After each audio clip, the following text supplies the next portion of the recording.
Joining me on the program is somebody who has collated some of that research from the Maxim Institute Maryanne Spurdle. Maryanne, nice to chat with you again. Hey, good morning, Andrew. Now, you and I have talked quite a bit about some of the research that you've done and just, I suppose, a quick summary of the fact. The people who are responsible for making sure that this doesn't get, that the wrong people don't die as a result of the checks and balances not working, they confess that they would have no idea whether or not those checks and balances were working or not. And two of them stepped down and said, hey, we can't do this anymore. And because of the three-person committee, there was only one. They haven't had meetings for ages. At the same time, people have still been electing to have euthanasia. People have been dying on a regular basis. And on average, about 2 weeks after they say, you know what, I would rather die than live through what I'm going through at the moment, their wishes granted by the state and medical professionals. Yes. Yeah, the original committee, one actually didn't step down. She was willing to do another term, but she'd asked so many questions that her contract wasn't renewed. Oh, I understand. Yeah. Okay. But either way, two of the original three, like it didn't meet for about, I think, 8 months. That's even more of a red flag, actually. You're on the euthanasia sort of governance committee, but you're not that pro-euthanasia. Well, you have to go. Yeah, and I don't even know. I mean, obviously, if they're on the committee, it's not that they're anti-euthanasia, but they're pro it being done well. At least the legislation should be implemented. So if you've got safeguards, the safeguards should be recognized and not just ignored if stuff's missing. And regardless of your views on this one, if you're selected to be one of three people who get to decide whether or not people can live or die, you'd want to make sure that nobody unnecessarily died under your watch in that regard. You understand why people would have concerns that the paperwork and the processes are working properly. Which, something I want to focus on today is the media response to your report, because one thing that I could not get my head around, Ryan Bridge, who is now doing a newspaper radio show, which is, I've never heard of this thing beforehand, but you're a guest on that recently, and this was the thing that he didn't seem bothered by, that the procedures, that the paperwork, that this wasn't being followed correctly. He seemed to shrug this off as long as people are getting what they want was his response. Were you surprised by the reaction from media? I don't think I've been surprised, although some people have said things out loud that you'd think they'd know better not to, like commenting on whether other people should be alive or not. But I think it's a very natural response, because the unfortunate thing about this legislation is people have bought into it for very compassionate reasons. Yeah. It is totally understandable that we don't want to suffer ourselves, and we really don't want to see other people suffering. Mm-hmm. So you've got these good motives, and they think this is the answer. So when you bring up information that shows actually it's really risky to legalize killing people, because some people might find other people inconvenient, plenty of people, especially when they're vulnerable, terminal diagnosis, elderly, they might feel like I don't want to be a burden. So there are all of these things at play that actually make it risky for certain people to be allowed to be killed.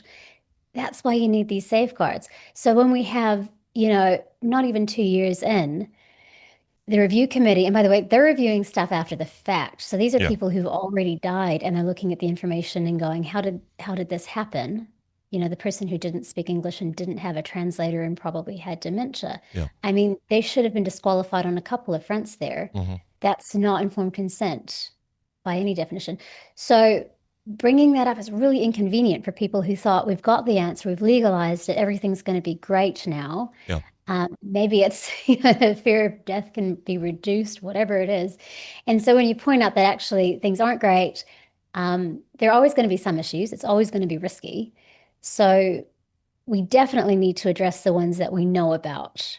At a minimum, what the law says should be observed. They just get really uncomfortable because they don't want to agree with you on that.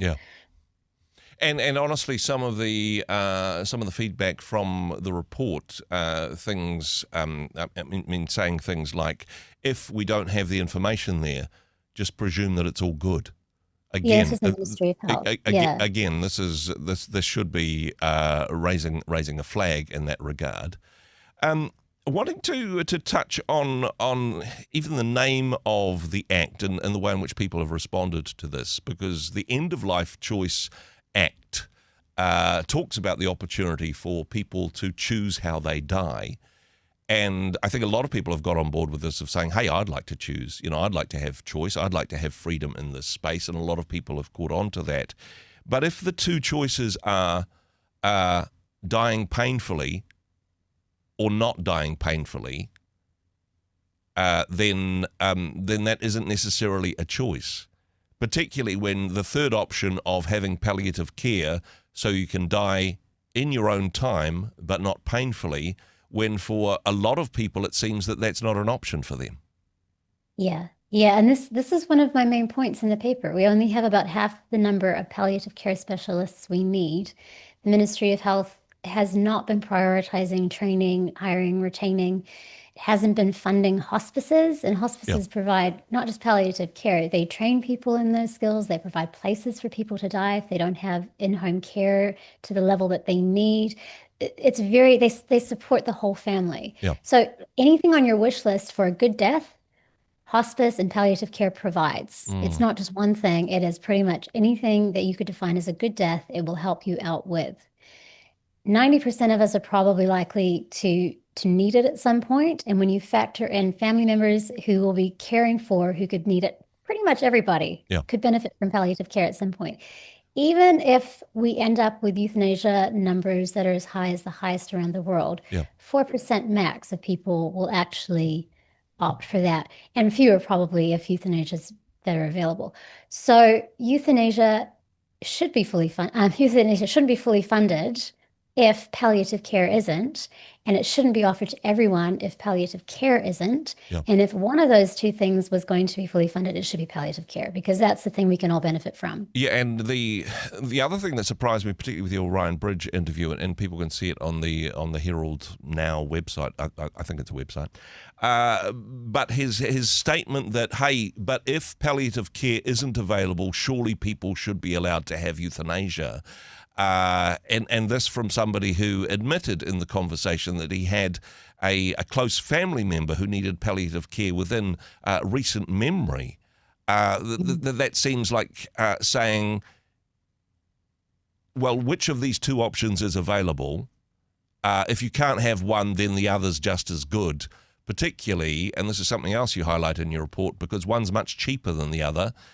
Euthanasia is not going to cost the government a lot of extra money. Palliative care certainly will. Yeah. It's the kind of death we're talking about. And so euthanasia is obviously much quicker and much cheaper. However, if you really are looking at choice and what people want, most people don't want that. Even for those who do, it's kind of a last resort. Palliative care, if you talk to somebody, even like Ryan Bridge, who've had family die in a hospice, I've only heard them say wonderful things. It's the best place they could have been. The staff were amazing. It's a positive experience. The memory is as good as it can be for death. When you talk to people who know people who've chosen euthanasia, it's a very different story. And it's clearly what the person wanted in those cases where there obviously was no coercion, family wrapped around them and everything. But the impression that's left on the people who are left behind, it's not the same universally positive feedback that I've heard from people who've died in hospice care. And that's part of the story that isn't really being addressed either. And I've completely drifted from your original question. No, that's I don't know fine. if I answered it there or not. Well, hey, I know that this is something that people are passionate about, and there's people with different views and different lived experiences in this space. And as we said at the beginning of the conversation, that people are genuinely motivated by compassion and not finances for the ideological views that they hold. Although, it has been very interesting to see, I suppose, a secular news response to your report. And hey, picked on Ryan Bridge a little bit here, but there's others that are even worse that we won't have time to get into. Maryanne, I just want to say thank you so much for the work that you have done in this space. it's not necessarily a popular message for the policy makers and for people who are crunching the numbers in the Ministry of Health to read. But it is well researched. It is speaking the truth about such an important issue. If people wanted to have a look at the report that you've done interrogating choice, what's the best way for them to engage with that, Maryanne? It's live on the website now, maxim.org.nz. Thank you so much for joining us today. Thank you, Andrew. Hey, thanks very much for joining us in the Rhema studio. Thanks very much for watching the interview. It's kind of nice to have an audience, actually. And if you did like what you watched, then do give us a like, do give us the thumbs up. And if you'd like to see more interviews like that one, or perhaps even better, subscribe and those interviews will come straight to you. Don't forget to turn on your notifications, and we'll see you in the next one. Cheers.